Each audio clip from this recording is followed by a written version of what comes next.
जिल्ह्याच्या राजकारणात तुम्हाला असं एक मेंटॉरच्या रोलमध्ये जावं असं वाटतं का, की बाबा आपण जिल्ह्यातनं तरुण नेतृत्वाच्या मागे उभा राहावा, आपण करावं? म्हणजे तुमच्या जिल्ह्यामध्ये आबांचे चिरंजीव आहेत.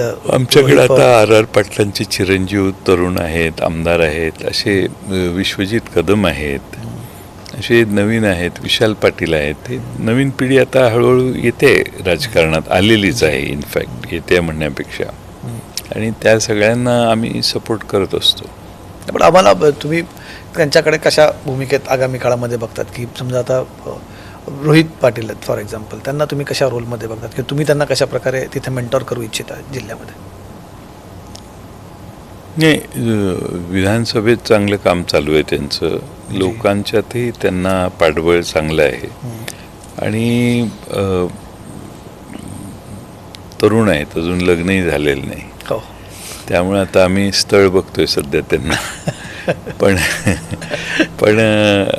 तरुण आहेत आणि चांगले काम आहेत, आणि पुढं चांगलं भविष्य त्यांना आहे असं मला वाटतं. तुम्ही वेगळ्या प्रकारची मेंटरशिप तुम्ही त्यांना आता बंधनात अडकू इच्छिता तुम्ही रोहित पाटलांना?